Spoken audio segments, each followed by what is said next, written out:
You know very well, in this chapter in past days, we have completed some theories like theory of spatial creation, panspermia theory. After that, biogenesis theory, and then chemical evolution of life. In chemical evolution of life, in this theory, we got information about how the first life arose. Means उस time पे किस प्रकार से environment था, prebiotic atmosphere कैसे था, later on किस प्रकार से केमिकल इंटरैक्शंस हुए, ये सब चीजें हम लोगों ने केमिकल इवोल्यूशन ऑफ लाइफ इस चैप्टर में पढ़े हैं, इस थ्योरी में पढ़े हैं, इस टॉपिक में पढ़े हैं। थ्रूआउट उसके चेक पॉइंट्स भी मैंने आप लोगों को बताया हूँ। लेटर ऑन ऑर्गेनिक इवोल्यूशन क्या होता है, means chemical evolution of life में फर्स्ट लाइफ ये कैसे तैयार हुई, वो किस प्रकार से थी, ये थ्रू आउट हम स्टडी किए। And then in organic evolution how this complex life descend from simple one. To understand this concept, in our syllabus, 4 theories are included, and they are: first one, theory of acquired inheritance by Lamarck; second, origin of species by natural selection by Darwin, second theory; then mutation theory; and fourth one is that modern synthetic theory by Dobzhansky, which is also called as Neo-Darwinism. My dear friend, out of this 4 theory, I told you, 2 theories are widely accepted. First one, Darwin, and second, Neo-Darwinism. But why we study these 4 theory? Because to understand the concept of organic evolution, Lamarck first of all initiate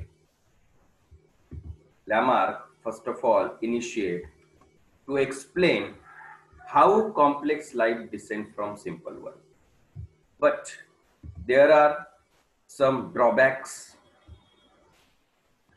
in explanation. That's why this theory was demarcated and new theories were arose, that is called Darwinism. जैसे कि Lamarck में बताया गया कि जो acquired inheritance, I mean जो character हर एक species character को एक्वायर्ड करता है और एज इट इज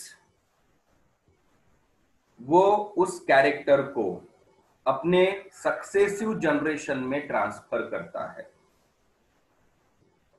अभी देखिए, एक्वायर्ड कैरेक्टर इनहेरिट तो होते हैं, बट एज इट इज वो ट्रांसफर नहीं होंगे जनरेशन टू जनरेशन, क्योंकि एनवायरमेंटल पैरामीटर डिसाइड करेगा, नेचर डिसाइड करेगा कि जो पर्टिकुलर कैरेक्टर है, ये पर्टिकुलर कैरेक्टर सुटेबल है या नहीं, आई मीन फेवरेबल है या नहीं है। ये सबसे बड़ा ड्रॉबैक जो था ये लैमार्क का था। इसलिए डार्विन साहब ने जब उन्होंने अपनी ट्रैवलिंग की उनके शिप से, HMS बीगल शिप से, एंड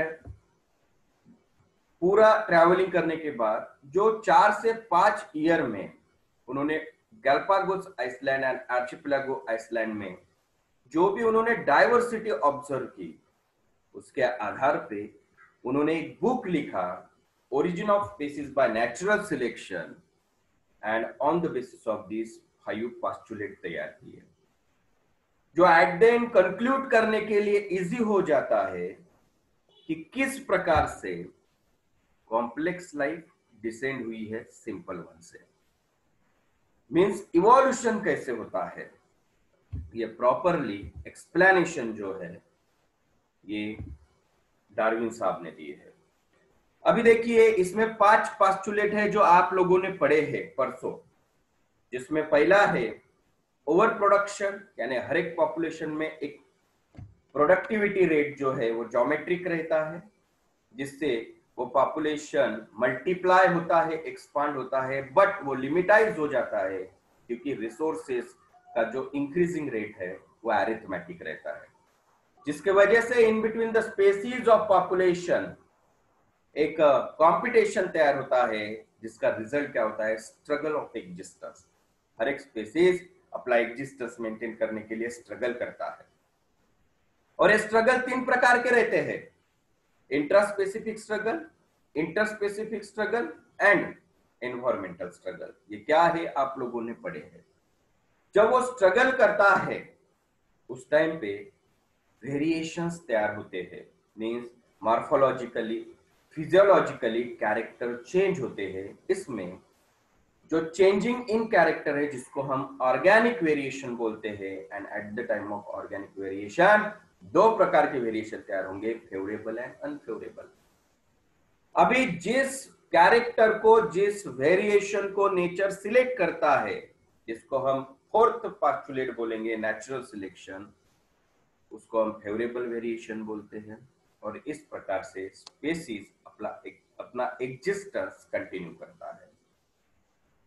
इस प्रकार से particular species generation to generation जो भी कैरेक्टर वो तैयार किया है वो इनहेरिट करता है, और जो पर्टिकुलर जनरेशन में with respect to nature parameter वो कैरेक्टर, वो वेरिएशन अगर फेवरेबल है, तो इस प्रकार से ये बहुत सारे फेवरेबल वेरिएशन का एक्युमुलेशन होता है, जिससे स्पेशिएशन होता है, जिसको हम फॉर्मेशन ऑफ न्यू स्पीसीज बोलते हैं।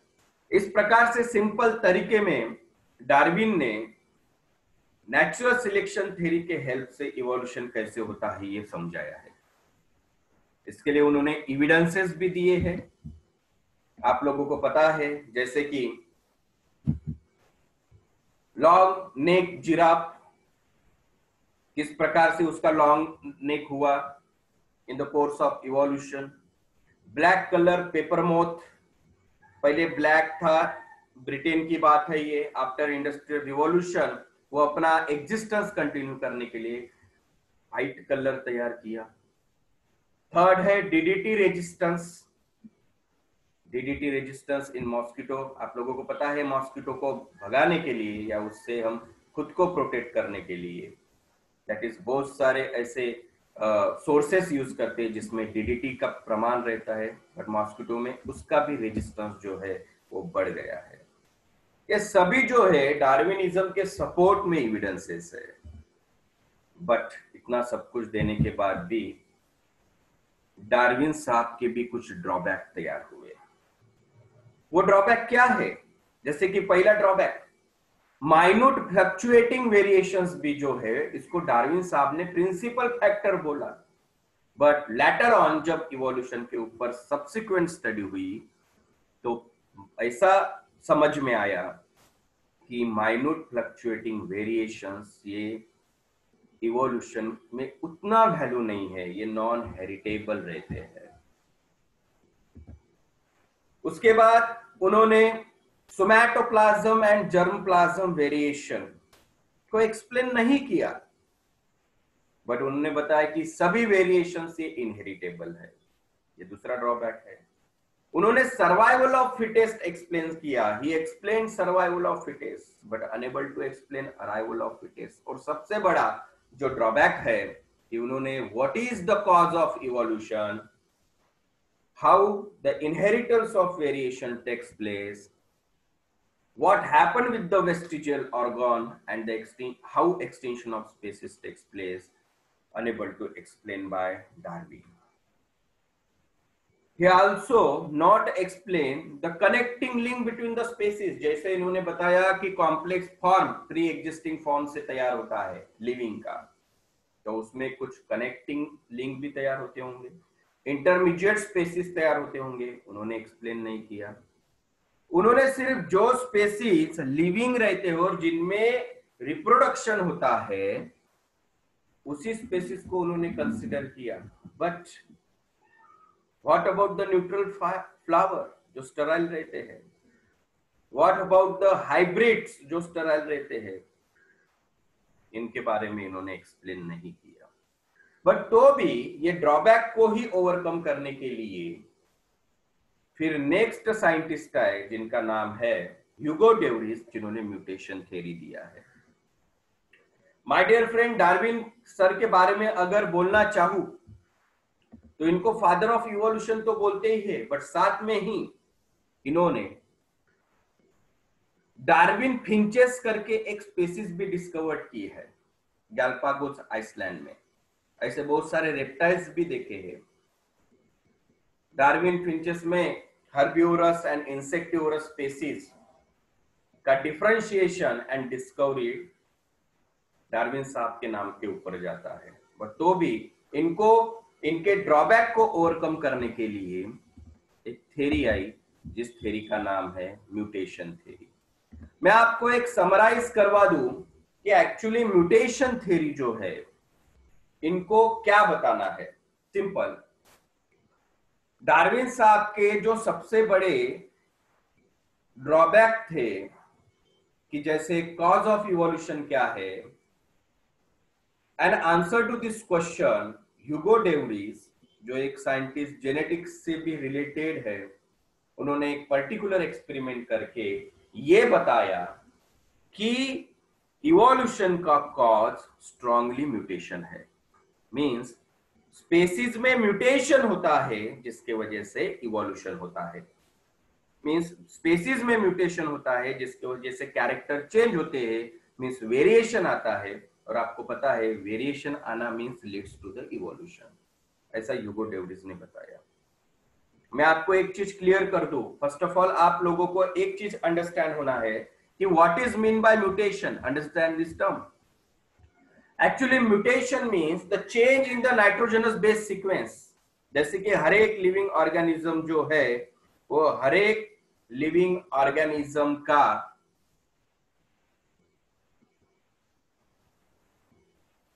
सेल रहता है, उस सेल में डीएनए रहता है, डीएनए नाइट्रोजनस बेसिस से बनता है, और वो जो नाइट्रोजनस बेसिस है उसमें ही चेंज होके दैट इज वेरिएशन आता है, जिसको हम म्यूटेशन बोलते हैं।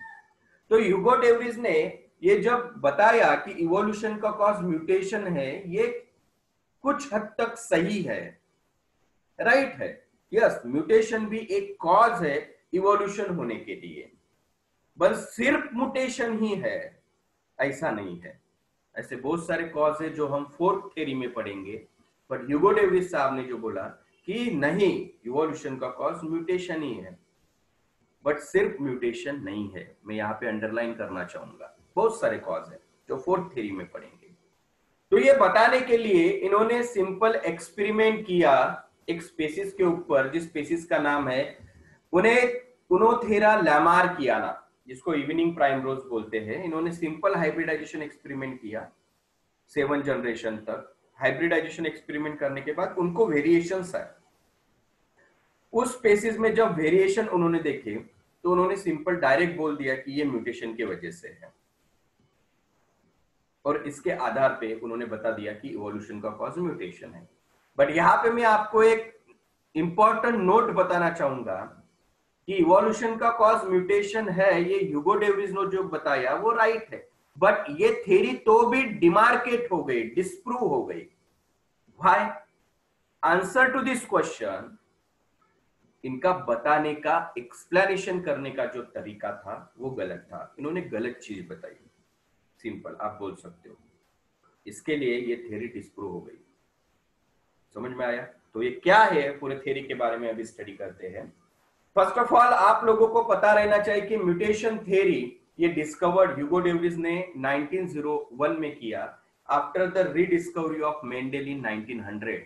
हमने जेनेटिक्स पढ़े हैं ऑफलाइन क्लासेस में। आप लोगों को पता है कि जेनेटिक्स के फादर जो है वो कौन है? Gregor Mendel. इनका पूरा बायोग्राफी आपको पता है। इन्होंने हाइब्रिडाइजेशन एक्सपेरिमेंट किया गार्डन पी प्लांट के ऊपर, और 1884 में इनका डेथ हो गया। इन्होंने जेनेटिक्स के बहुत ही simple and basic fundamental concept दुनिया के सामने मींस इन्होंने लिखे थे, तैयार किए थे, बट जब ये इनका डाइड हुआ, ये जब ये डेथ हुआ इनका, तब ये मेंडेल का वर्क अननोन था और उसको रीडिस्कवर किया 3 साइंटिस्ट ने। आई रिपीट, मेंडेल का जो पूरा जेनेटिक्स है उसको रीडिस्कवर्ड किया 3 साइंटिस्ट ने। उसमें पहला साइंटिस्ट का नाम है ह्यूगो डेवरिज, दूसरे साइंटिस्ट का नाम है कार्ल कोरेन और तीसरे साइंटिस्ट का नाम है शेरमार्क। ये तीनों साइंटिस्ट रिस्पॉन्सिबल है मेंडेल के रीडिस्कवरी के लिए। तो जब बताना क्या है मुझे, ह्यूगो डेवरिज जब जेनेटिक्स के मेंडेल के जेनेटिक्स को रीडिस्कवर कर रहे थे, उसी टाइम पे ये क्यों कर रहे थे ये समझ लीजिए, क्योंकि ये पीछे लगे थे ह्यूगो डेवरिज डार्विन के पीछे। यानी क्या, इसके लिए उनके जो ड्रॉबैक था उसका आंसर निकालने के लिए कि इवोल्यूशन का कॉज क्या है। और 1901 में ही जब उन्होंने एक्सपेरिमेंट किया मेंडेल के हाइब्रिडाइजेशन प्रिंसिपल को कंसीडर करके, तब उन्होंने बताया कि इवोल्यूशन का कॉज म्यूटेशन है। एंड फॉर दिस उन्होंने किस स्पेसिस के ऊपर एक्सपेरिमेंट किया? He perform hybridisation experiment on Oenothera lamarckiana and the common name is that evening primrose for 7 generation.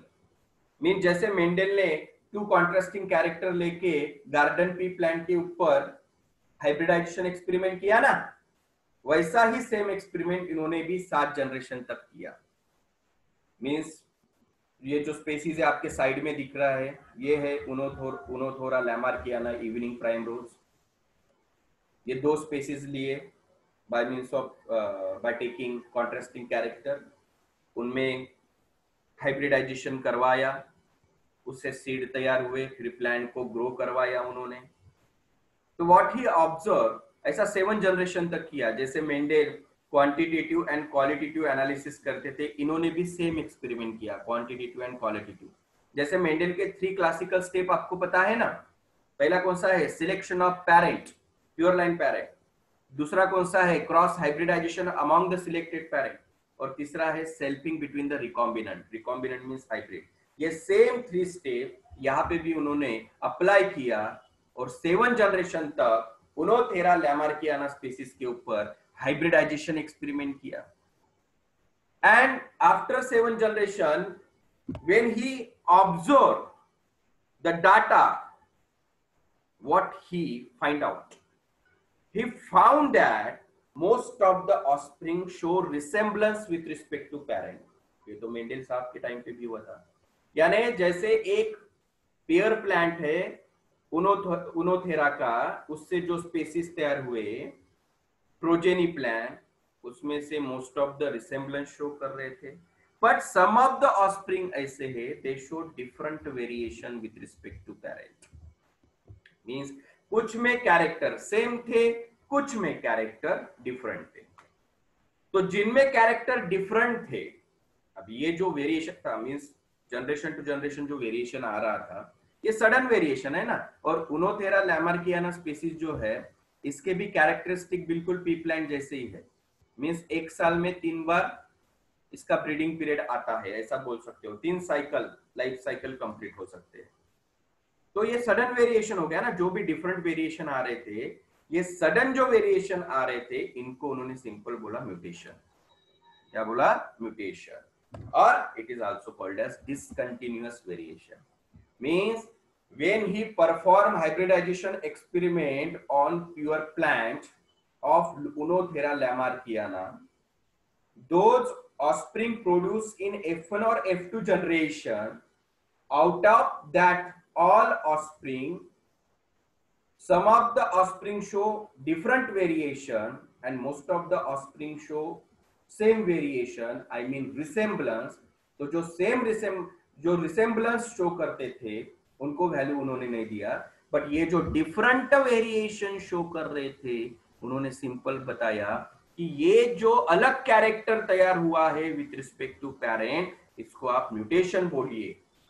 यही है डिसकंटिन्यूअस वेरिएशन और यही है इवॉल्व्ड स्पीसीज। आई मीन जैसे कि फॉर एग्जांपल आप सब जन अपने पेरेंट से तैयार हुए हो, तो आप तो एग्जैक्ट कॉपीज नहीं हो ना अपने पेरेंट के। कुछ रिसेम्बलेंस आप शो कर रहे हो, बट कुछ बहुत सारे ऐसे कैरेक्टर है या कुछ कैरेक्टर किसी में ऐसे है जो डिफरेंट वेरिएशन शो कर रहे हो।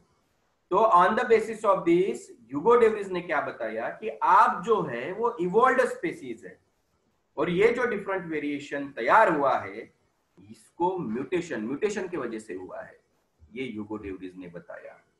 समझ में आया? जैसे मैं अपने पेरेंट्स से तैयार हुआ हूं, तो मैं मेरे मम्मी पापा के साथ अगर मेरा कंपैरिजन करता हूं तो यस कुछ रिसेम्बलेंस दिखता है और कुछ वेरिएशन दिख रहा है, तो मैं अपने मम्मी पापा का इवॉल्व्ड स्पीसीज हुआ हूं, ये इनको बताना है। तो मुझ में जो डिफरेंट कैरेक्टर दिख रहे हैं वो क्यों दिख रहे हैं? क्योंकि म्यूटेशन हुआ है। ये म्यूटेशन थ्योरी में ह्यूगो डेविस ने बताया। यहां तक आपको समझ में आया होगा। अभी देखिए, पहले तो म्यूटेशन के फीचर्स क्या है वो देखते हैं, फिर ड्रॉबैक देखते हैं। अभी म्यूटेशन थ्योरी के फीचर्स क्या है? म्यूटेशन थ्योरी ये राइट है, बट इसके फीचर्स क्या है? यानी म्यूटेशन ये राइट है पर इसके फीचर्स क्या है देखिए। एक्चुअली पहला जो फीचर है म्यूटेशन, ये large sudden and discontinuous variation तैयार करता है in a population. Means mutation are large sudden and discontinuous variation in a population. This changes are inheritable. Mutation होने के बाद जो भी कैरेक्टर चेंज होता है ये इनहेरिटेबल होता है, ये भी राइट है। म्यूटेशन जो है ये रॉ मटेरियल प्रोवाइड करता है ऑर्गेनिक इवोल्यूशन के लिए, यानी इवोल्यूशन के लिए म्यूटेशन रॉ मटेरियल प्रोवाइड करता है। म्यूटेशन ये यूजफुल एंड हार्मफुल दोनों भी रह सकते हैं, म्यूटेशन में भी यूजफुल और harmful, but useful variation selected by nature. अभी यूजफुल वेरिएशन मींस व्हाट? उस स्पीसीज के एग्जिस्टेंस के लिए, उसकी लाइफ कंटिन्यू करने के लिए जो भी वेरिएशन आ रहा है और सभी चीजें नॉर्मल है तो उसको आप यूजफुल वेरिएशन बोलिए। और हार्मफुल यानी क्या है? इससे कुछ डिसीज तैयार हो सकता है, जैसे कि कैंसर, ये जेनेटिक डिसीज है। Cancer is cause due to the multi mutation, ऐसे बोला जाता है। तो अगर डीएनए के ऊपर पर्टिकुलर जीन में मल्टी म्यूटेशन हो गया और कैरेक्टर चेंज हुआ, मींस वेरिएशन हुआ, बट वो वेरिएशन हो जाने के बाद उसके अगर एबनॉर्मल फॉर्म या एबनॉर्मल कैरेक्टर तैयार हो रहा है और वो एक डिसीज में कन्वर्ट हो रहा है, तो वो तो हार्मफुल हो गया ना, क्योंकि उससे उस स्पीसीज का एक्सटिंक्शन हो सकता है, वो एक्सटिंक्ट हो जाएगा स्पीसीज। तो इस प्रकार से यूजफुल एंड हार्मफुल म्यूटेशन क्या है ये बताने की मैंने कोशिश किया, बट हार्मफुल म्यूटेशन को नेचर डिमार्केट करता है, इलिमिनेट करता है, और यूजफुल म्यूटेशन को सिलेक्ट करता है। ये फोर्थ फीचर है। फिफ्थ फीचर क्या बताता है कि accumulation of mutation over a period of time through successive generation leads to speciation. ये बहुत ही इंपॉर्टेंट है आपको म्यूटेशन थ्योरी समझने के लिए। यानी देखिए, पहला मैं कैरेक्टर रिपीट कर रहा हूं कि यस ये राइट है कि म्यूटेशन लार्ज होता है, सडन होता है और डिसकंटिन्यूअस होता है पॉपुलेशन में, बट एक बार ही म्यूटेशन हो गया और एक बार ही वेरिएशन हो गया तो डायरेक्टली नया स्पीसीज तैयार होता है, ऐसा नहीं है। मेनी जनरेशन तक म्यूटेशन हो रहा है सेम, फिर उसका एक्युमुलेशन होता है over long period of time, जिससे अगर यूजफुल म्यूटेशन है, यूजफुल वेरिएशन तैयार हुए हैं over long period of time, तो इससे स्पेसिएशन होगा, मींस न्यू स्पीसीज तैयार होगा। तो ये जो फिफ्थ कैरेक्टर है ये क्या बताता है कि म्यूटेशन ये इवोल्यूशन का कॉज है, राइट, बट ये over long period of time होना चाहिए। और over long period of time mutation हो जाने के बाद अगर वेरिएशन आते हैं और वो यूजफुल है, कंडीशन है वहां पे, तो कहीं ना कहीं वो हेल्प करता है नया स्पीसीज तैयार करने के लिए। समझ में आया? एंड ये तो मैंने बता दिया, हार्मफुल म्यूटेशन में परसिस्ट और get eliminated by nature. Harmful mutation यानी क्या होता है? एक तो वो कंटिन्यू रहता है बॉडी में, जैसे कि जिससे कोई डिसीज वगैरह तैयार होता है, और नहीं तो वो क्या हो जाता है? एलिमिनेट हो जाता है बाय नेचर। ये हो गए फीचर्स ऑफ म्यूटेशन थ्योरी। तो एक बार समझ लीजिए आप, ठीक है? ये म्यूटेशन थ्योरी के फीचर्स है, ठीक है? तो ह्यूगो डेविस ने by performing hybridisation experiment on Oenothera lamarckiana and whatever the changes observed in that species by Hugo de Vries, he called it as discontinuous variation, which is nothing but called as mutation. और ये mutation theory के that is features है। But ये theory के सबसे बड़े drawback क्या है जिसकी वजह से ये डिस्प्रूव हुई? देखिए, what is the objection to mutation theory? Actually, the large and discontinuous variation observed by Hugo de Vries were actually caused due to chromosomal aberration. Yes, समझ लीजिए, यानी जब पर्टिकुलर पेरेंट में रिप्रोडक्शन होता है, उसके गमीट तैयार होते हैं। मैं आपको यहाँ पे क्लियर बता दूं, बहुत ध्यान से सुने आप। जैसे कि एक मेल एंड फीमेल है, उस मेल में स्पर्म तैयार होता है, फीमेल में एग तैयार होता है, तो गमीट तैयार होते वक्त मियोसिस होता है। और मियोसिस के एक स्टेज में आपको बता दूं, पैचिटिन में क्रॉसिंग ओवर होता है, जिसके वजह से change in the chromosomal arrangement, gene इधर के उधर जंप होते हैं, जिसको हम जेनेटिक रिकॉम्बिनेशन बोलते हैं। इसी फिनोमिना को क्रोमोसोमल एबरेशन बोलते हैं। तो एक्चुअली ह्यूगो डे व्रीज ने जो एक्सपेरिमेंट किया, हाइब्रिडाइजेशन एक्सपेरिमेंट, और उनको वो उनोथेरा लैमार्कियाना स्पीसीज के प्रोजेनी में जो भी वेरिएशन आए, ये एक्चुअली वेरिएशन क्रोमोसोमल एबरेशन के वजह से है, म्यूटेशन के वजह से नहीं है माय डियर, समझ लीजिए। कोई भी सेक्सुअल रिप्रोड्यूसिंग स्पीसीज जो है, जब वो रिप्रोडक्शन करता है, उसमें जब गमीट तैयार होता है और उससे जो प्रोजेनी तैयार होती है, वो प्रोजेनी में जो डिफरेंसेस आते हैं विथ रिस्पेक्ट टू पेरेंट, ये क्रोमोसोमल एबरेशन के वजह से है। इसको आप म्यूटेशन नहीं बोल सकते। इसी में तो ये थियरी डिस्प्रूव हो गई। समझ में आया? जैसे मैंने आपको स्टार्टिंग में बताया था ना कि ह्यूगो डे व्रीज का जो तरीका था बताने का, एक्सप्लेनेशन करने का, वो गलत था। समझ में आया अभी मैं क्या बोल रहा हूं? तो कि वेरिएशन म्हणजे ह्यूगो डे व्रीज ने जो वेरिएशन बताया with the help of reproduction concept, hybridisation concept, वो तो एक्चुअली क्रोमोसोमल एबरेशन से है, बराबर है। बट उन्होंने जो स्टेटमेंट बताया कि नहीं म्यूटेशन रिस्पॉन्सिबल है, वो गलत था। यानी जो प्रोजेनी तैयार होगा सेक्सुअल रिप्रोड्यूसिंग स्पीसीज में, जो ऑफस्प्रिंग तैयार होगा, वो म्यूटेशन की वजह से उसमें वेरिएशन नहीं आता, वो आता है क्रोमोसोमल एबरेशन की वजह से। और रेट ऑफ म्यूटेशन कैसे रहता है? स्लो रहना चाहिए as compare to the requirement of evolution. जो मैंने फिफ्थ कैरेक्टर फीचर्स बताया ना, फिफ्थ फीचर्स, वो लागू होता है कि यस म्यूटेशन तो हर एक स्पीसीज में सेकंड में होते हैं, बट म्यूटेशन कंटिन्यूअस हो रहा है एक जगह पे और over long period of time हो रहा है, एक्यूमुलेशन हो रहा है, वो तो स्लो ही प्रोसेस हो गई ना, जो इवोल्यूशन की रिक्वायरमेंट रहती है। समझ में आया? और उन्होंने डायरेक्ट क्या बताया कि म्यूटेशन बहुत ही सडन होता है, म्हणजे एकदम म्यूटेशन होईल आणि एकदम स्पेसीज इवॉल्व होतील, ऐसा कोई कभी नहीं हो सकता। ठीक है। और क्रोमोसोमल एबरेशन के बारे में मैं आपको बता दूं, chromosomal aberration means change in the chromosome number और change in the chromosome arrangement.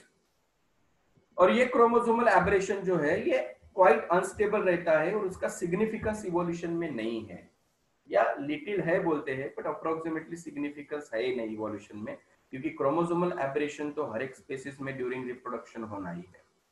तो ये तीन ऑब्जेक्शन है म्यूटेशन थ्योरी को, जिसके वजह से म्यूटेशन थ्योरी टोटली डिस्प्रूव हो गई। और सबसे बड़ा ऑब्जेक्शन ये है कि ह्यूगो डे व्रीज ने जो भी एक्सपेरिमेंट किया था और उन्होंने जो भी ऑफस्प्रिंग के कैरेक्टर देखे थे, डिफरेंट वेरिएशन देखे थे, उन्होंने बताया था कि ये म्यूटेशन के वजह से है। But after subsequent studies by different scientist on the same concept, what they observed that it is due to the chromosomal aberration। ये म्यूटेशन की वजह से नहीं है, ये क्रोमोसोमल एबरेशन की वजह से। समझ में आया? तो ये हो गए objection to the mutation theory. एक इंपॉर्टेंट नोट है जो आपको मेमोराइज करना है, जो इंपॉर्टेंट है, मैं यहाँ पे रीड कर रहा हूँ, आपके स्क्रीन के ऊपर भी दिख रहा है, देखो, जहाँ पे हमको कंपैरेटिव स्टडी करना है। जैसे फर्स्ट पॉइंट है, according to Darwin variations are directional, whereas mutation are large, sudden, random and directionless। Darwin ने बताया कि वेरिएशन डायरेक्शनल है, बट म्यूटेशन कैसे रहता है? अभी अगर आप देखो तो लार्ज रहता, सडन रहता, रैंडम रहता और डायरेक्शनल लेस रहता। दूसरा है, Darwin believed that gradual inheritable variation over a long period of time leads to speciation. बराबर है, डार्विन ने बताया था कि ग्रेजुअली इनहेरिटेबल वेरिएशन अगर लॉन्ग पीरियड टाइम तक होता है तो इससे स्पेसिएशन होगा। राइट, हमने पढ़े हैं, इसको प्रूव भी किए हैं। बट डे व्रीज ने क्या बताया? He believed that mutation are the cause of speciation. Directly उन्होंने एक ही वर्ड यूज किया कि म्यूटेशन ही स्पेसिएशन का कॉज है। यस, म्यूटेशन स्पेसिएशन का कॉज है, बट इन्होंने जिस प्रकार से बताया वैसा नहीं है। Slow mutation, gradual mutation over long period of time अगर होता है तो ही वो स्पेसिएशन का एक कॉज हो सकता है। ऐसे बहुत सारे कॉज है जो नेक्स्ट 4 थ्योरी में पढ़ेंगे। और अगर बहुत सारे ऐसे स्पेसीज है जहां पे सिंगल स्टेप लार्ज म्यूटेशन होता है, मींस एक ही बार म्यूटेशन हो जाता है जिससे बहुत बड़ा कैरेक्टर चेंज हो जाता है, जिसको हम बोलते हैं साल्टेशन। इसको हम क्या बोलते हैं? साल्टेशन। जैसे फॉर एग्जांपल मैं बता दूं, गमेट फॉर्मेशन होते वक्त आपको पता है ना, बहुत सारे कंजेनाइटल डिसीज होते हैं, congenital defect. Congenital defect means what? I again repeat, congenital defect यानी क्या होता है? जो defect present from the birth, यानी जन्म से ही जो डिफेक्ट किसी में दिखता है उसको हम कंजेनाइटल बोलते हैं। जैसे हाथी तैयार ना होना, ईयर तैयार नहीं होना, एक बॉडी का कोई पार्ट तैयार नहीं होना, या जन्म से ही वो एक कोई डिसीज लेके आता है जैसे डाउन सिंड्रोम वगैरह। तो अगर जीन में या पूरे क्रोमोसोम में एक ही टाइम पे म्यूटेशन बड़ा हो गया, या आपने अभी रिसेंटली देखा ना, लॉकडाउन होने के पहले, दैट इज एक बेबी तैयार हुआ था, व्हाइट व्हाइट कलर की पूरी स्किन थी उसकी, आपने देखा होगा है ना, जिसको हम एक जेनेटिक डिसीज बोले थे। तो ये जब होता है इसको आप साल्टेशन बोलोगे, यानी एक ही बार लार्ज म्यूटेशन हो जाता है एक हाथ जीन में या क्रोमोसोम में। अगर सिंगल स्टेप लार्ज म्यूटेशन होता है तो इस फिनोमिना को साल्टेशन बोलते हैं। क्या बोलते हैं? साल्टेशन। तो ये इंपॉर्टेंट नोट वाली बात है, ठीक है। इस प्रकार से देखिए यहाँ पे म्यूटेशन थ्योरी क्या है, किसने दिया है? ह्यूगो डेवरीज ने दिया है। एंड देन आफ्टर इसके ड्रॉबैक्स, क्यों ये डिस्प्रूव हो गई, इसका ऑब्जेक्शन क्या है। ये बहुत छोटी सी थ्योरी थी जो आज हम लोगों ने पढ़े हैं। अगर इसमें कुछ डाउट है तो आप मुझे पूछिए, मैं आपको क्लियर करूंगा। बट ये आपको रीड करने के बाद भी समझ में आएगा कि एक्चुअली इसमें है क्या, ठीक है। लेटर ऑन इसके बाद की जो थ्योरी है जो बहुत इंपॉर्टेंट है एंड बड़ी है, वो है मॉडर्न सिंथेटिक थ्योरी। जो group of scientist came together and with the help of two concept, यानी पहला जो है जेनेटिक्स का और दूसरा है नेचुरल सिलेक्शन का, यानी origin of species by genetics ऐसा बोल सकते हो। ऐसी एक बुक उन्होंने पब्लिश की है जहां पे वो पूरा डार्विन को सपोर्ट करते हैं और जेनेटिक्स का कॉन्सेप्ट यूज करके इवोल्यूशन के क्या कॉज है, मींस इवोल्यूशन कैसे होता है, इसके बहुत सारे कॉजेस है, बहुत सारे फैक्टर्स है जो हम मॉडर्न सिंथेटिक थ्योरी में पढ़ेंगे। और मॉडर्न सिंथेटिक थ्योरी भी वाइडली एक्सेप्टेड है, जिसके लिए कुछ एविडेंसेस है। 10वीं में आप पढ़े होंगे, मैं कुछ नाम लेना चाहूंगा ताकि आपको रिकॉल हो जाए। जैसे पैलेंटोलॉजिकल एविडेंसेस फॉसिल्स के, एम्ब्रियोलॉजिकल एविडेंसेस, एक्सेट्रा एक्सेट्रा, ठीक है। तो इस प्रकार से आज हमारा म्यूटेशन थ्योरी फिनिश हुआ है। और म्यूटेशन थ्योरी को सिंपल अगर कंक्लूड करना है तो उन्होंने डार्विन के डार्विन का जो ड्रॉबैक है उसके आधार पे एक कॉज बताने की कोशिश की, वो म्यूटेशन बोले। म्यूटेशन राइट है बट उनका एक्सप्लेनेशन रॉन्ग था, इसलिए ये थ्योरी डिस्प्रूव हो गई, ठीक है। Thank you so much. हो सकता है आज दिन भर में मैं एक दूसरा क्लास लूं, but I am not sure. मैं वैसे आपको अपडेट करूंगा, आप ये अच्छे से पढ़िए हर एक पार्ट, ठीक है। Have a good day, thank you so much.